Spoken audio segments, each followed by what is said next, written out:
Assalamu alaikum. On jarama musidɓe tedduɓe. Aray on fo mon hiɗon salmina hiɗon jarna dole dole. Hande nyande sappo marasi kitale guluji ɗiɗi e nogay e jeego hawti kadi ko nogay e go'o suumaye wonande fuɗɗinoɓe ɓen horude e alarba fuɗɗinoɓe ɓen e alkamisa hande ko nogay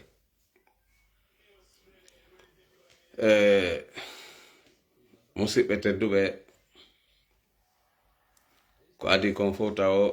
e waɗa e salminago e jama lagine on e en précisay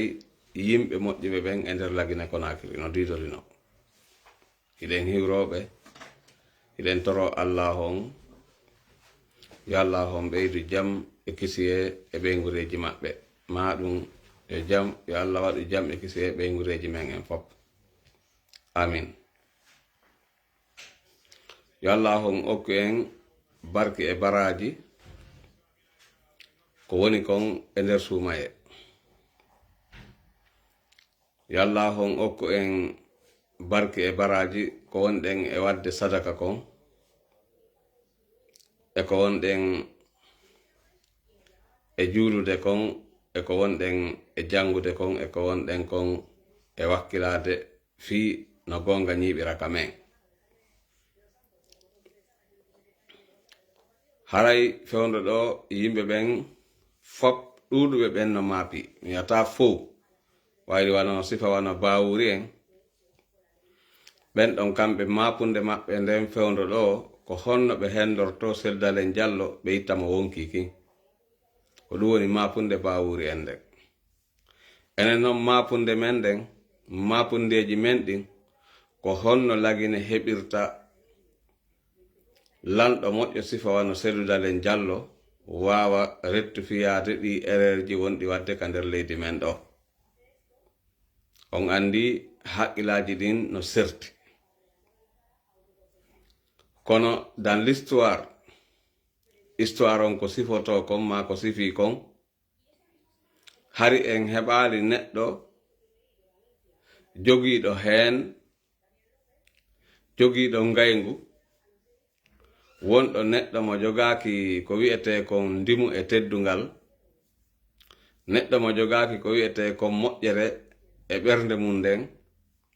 ko wi'ete kon neɗɗo laaɓa reedu hari en heɓali neɗɗo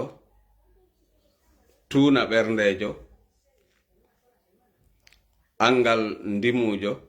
sifa wano bawuri hari en heɓali e nder leñol men ngol hari en heɓali ɗum kadi sifa o ɗo hari en heɓali kadi e nder ardiɓe ɓe lagine tawatara ko jogiiɓe postuji hooloraɗi sifa wano premier ministre.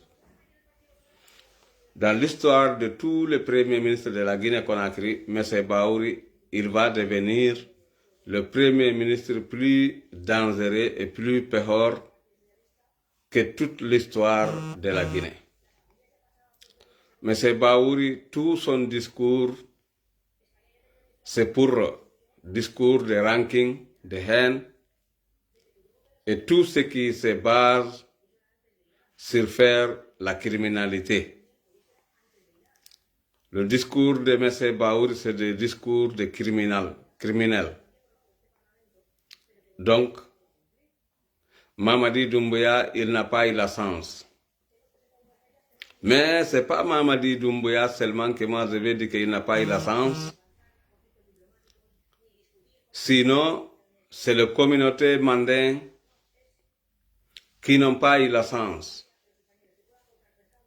L'histoire dira toujours ce qu'ils sont en train de faire. Mamadi Doumbouya ne devait pas trahir le serment qu'il avait fait en 2021. Depuis que Mamadi Doumbouya il a décidé de faire le référendum pour rester au pouvoir, cela il a détruit le mandat. En ce moment,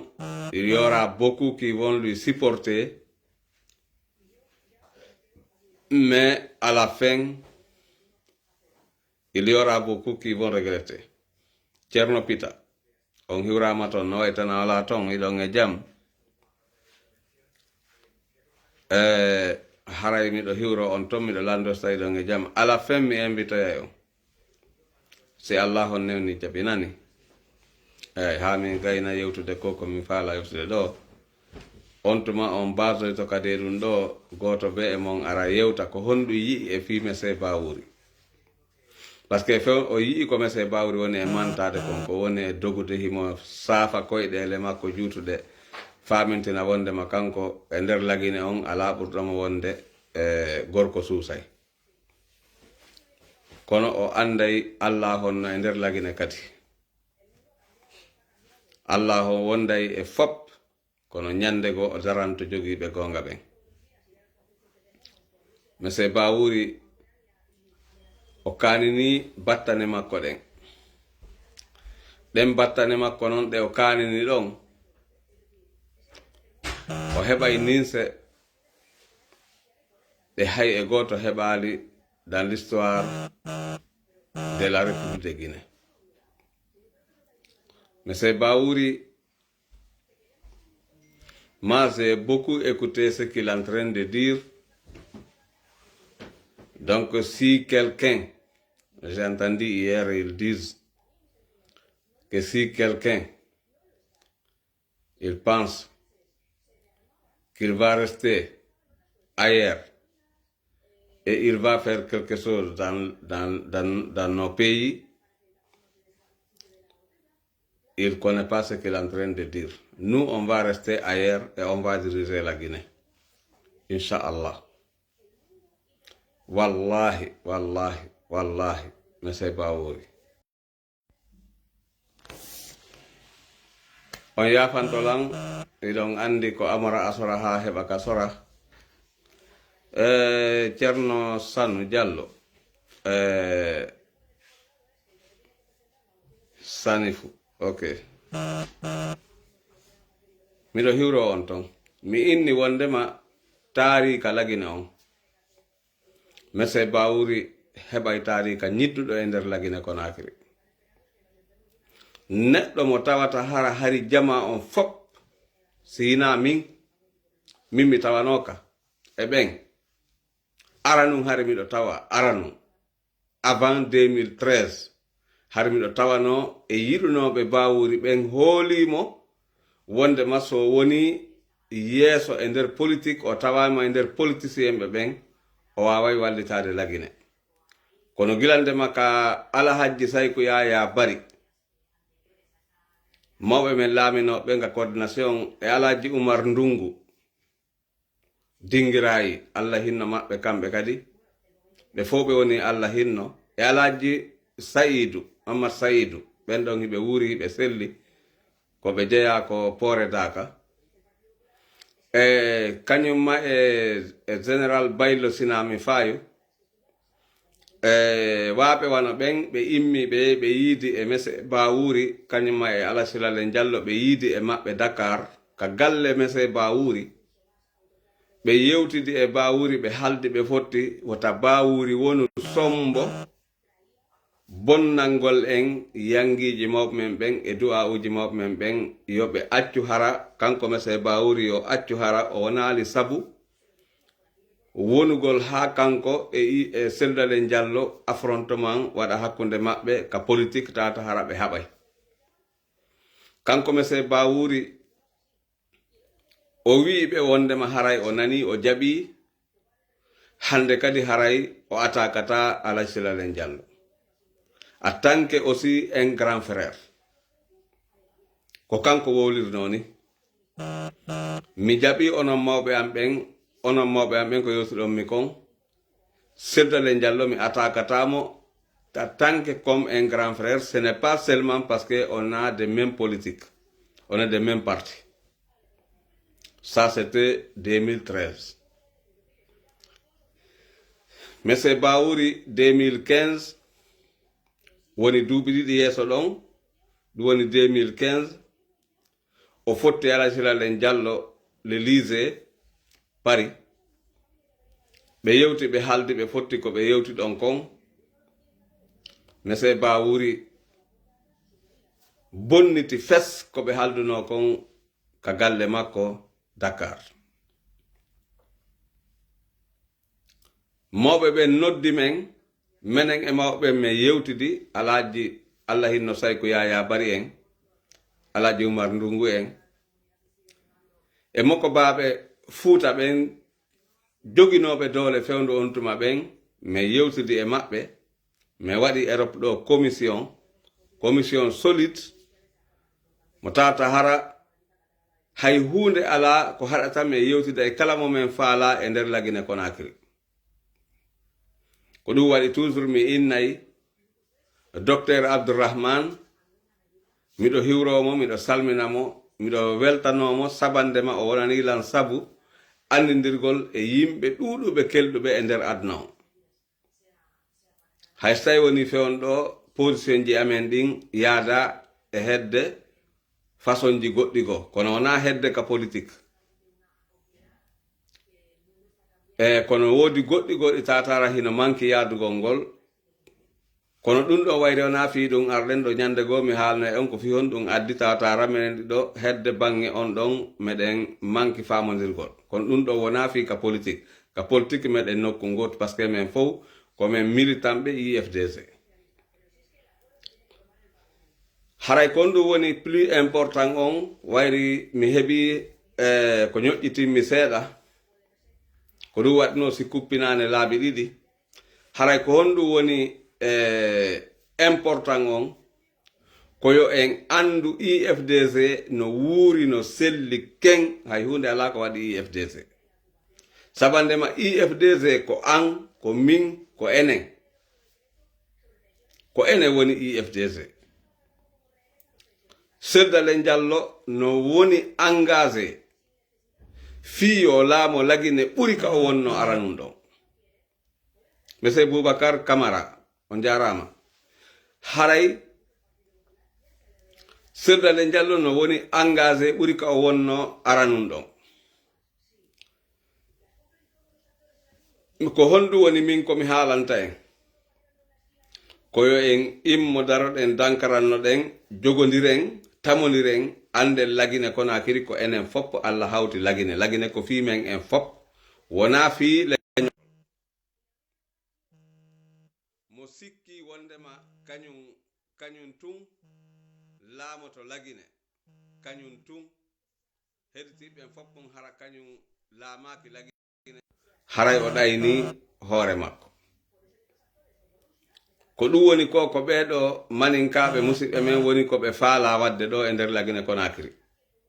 kamɓe fi maɓɓe kamɓe maninkaɓe tun laamoto Lagine sosojo ha sosojo ɓe faalaka sosojo foddema ɓe yiɗi sosojo on foddema o faalaka joɗade ka jullere laamu ko ɓe añiri Seldalen Diallo kon ɓe fop maɓɓe ko ɓe añiri Seldalen Diallo kon ko mone ko tawno kon Seldalen Diallo hino supportuno Lansana Conté no wonduno e Lansana Conté bien o sali kadi Lansana Conté waɗe détruction ça veut dire ɓe jiiɓita Lansana Conté o sali o waɗa premier ministre lebbi 6 ɓe pottinimo waɗi clan nder ton ɓe pottinimo lebbi 6 lebbi jeego wonti taari ka fewndo ɗo ni haaka wonɗoɓe heɓal taw premier ministre sifa makko. Dans l'histoire de la Guinée, premier ministre ɓen ko ɓuri waɗede premier ministre wawa wadde goɗɗum ko yi'oto ko Seydou Diallo kañum ma e Sidya Touré. Sidya Touré ko ɓe ittirimo ko wayi Sidya Touré waɗama premier ministre tawi ko kala fonctionnaire a wonay obligé ɓornagol ha moƴƴa. Interdit dankun ka nder bureau ma dankun. Interdit dankun ka nder bureau ma ton interdit dankun donc andi fonctionnaire ɓe Guinée ɓen fop adi Sidya Touré waɗede premier ministre hari kala fonctionnaire wonɓe ɓen ministre directeur ko waytano ɗum hay karam ko école ɓe go haray ɓe mari dankun ka bureau hum maɓɓe ton ɓe mari dankun ɓaawo ton waɗɗo rideau hum hara dankun kun no ɓaawo ton jonnon o ñaaway ɗon ko ɗum kun dankun ɗo woni golle mum ko kanko interdisi ɗum kanko Sidya Touré lagine faalaka politicien jo moƴƴo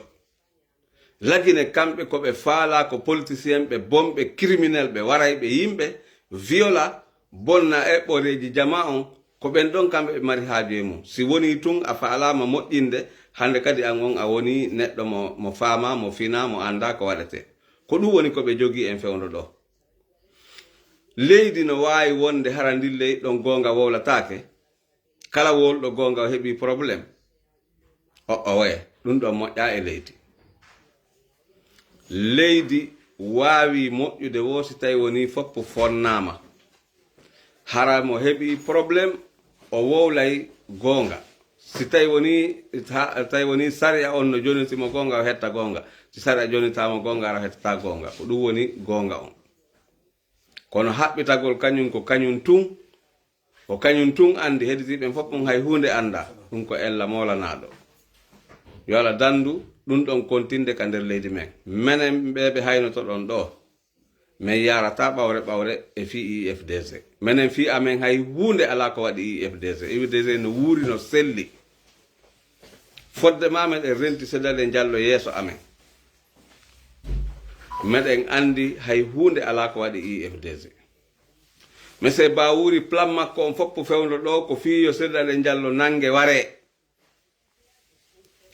mi nanayi woɓɓe clamɓe makko ɓen no inna wondema Seydou Diallo tawi woni himo hooli o bonna hay hunde haray yo hotu kamen kon ɗum nene usu bonni so nanga kon ɗum Hadja Asma'u Diallo nene Tibu Camara kon ɗum bonni so nanga kon ɗum jadde makko bonni si nanga kon ɗum Marwana Camara bonni si nanga kon ɗum Mamadou Billo Ba bonni si nanga ko honɗum woni ko Oumar Silla Difonike Mange bonni si nanga kon ɗum woni ko Aliou Ba model bonni si nanga kon ɗum woni ko wiye mawɗo almamijo Baba Nabila Silla Keita ko honɗum woni ko on bonni si o nanga ko sabu ɓeɗo fof maɓɓe hiɓe dari e wowlugol gonga bononda lagine on ko sa wowlay gonga ko ɗum woni bononda lagine on wowlowo fenade jokkuɗo fenade mo faalaka gonga on ko on ɗo woni bien accueilli e nder lagine neɗɗo kala gongantejo on ɗon on wona o bienveni e nder lagine awa ɗum ɗo wawata en nawrude yeeso komi innata en ko yen immo daroɗen dankarano ɗen tambitoɗen IFDC onon wonɓe ɓen ka fédération IFDC laamiɓe ɓen fédération ji ɗin e nder Europe ɗo changé politique mon on changé no wonɗon e yarde non waɗe tournoji jindon e nder Europe on bete wayri haray ɗo on kan hiɗo wawi jindude jinde yaho aron sensibilise on menen ɓe fina ɓen faami noon men findinon men kamen ɗaani ɗon tawa hara goɗɗo si golli o suusa e ƴettugol 20 € o inna ɗiɗo mi annike ɗiɗo fii sofugol lagine e nder lewru ndu ko onon wata wadde on démarche ɗon ha yimɓe ɓen faama fii ɗum ɗon kala wonɗo gollude ma kala jogiiɗo volonté hara o waɗa minimum 10 à 20 € ha yeeso ton par mois ko wallitore fii dandugol lagine ɗi soñjaji ɗi ɓe fokkintini ɗo e hoore men haray ko ɗum ɗo mi mari komi yewta en mi falano yewtude ɓuri ɗum ɗo kono tan o woni permettal lan haray monsieur Ousmane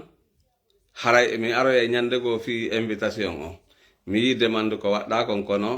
ko yani firti ko saati fi kontingol vidéo haray on fof mo miɗo hiwro on miɗo salmina miɗo jarna on ɓeyden heɓugol courage aduna on fewndo ɗo ko ɓurɗo ñaaɗude o e ɓurɗo wakkilade o ko on ɗon wonata yeeso si mi wowli noon ɗum on faamay ɗon ko heddi kon jara miɗo waɗa détaillé ɗum wayri miɗo hawji seeɗa hande ko ñande 10 lewru tataɓuru kitale guduji 26 hawti kadi ko 20 ko suumaye Diallo Mamadou Mouhtar Diallo Mbappa Diamin on jarama yo Allah ɓantu fi men ha abada labadi on jarama albarka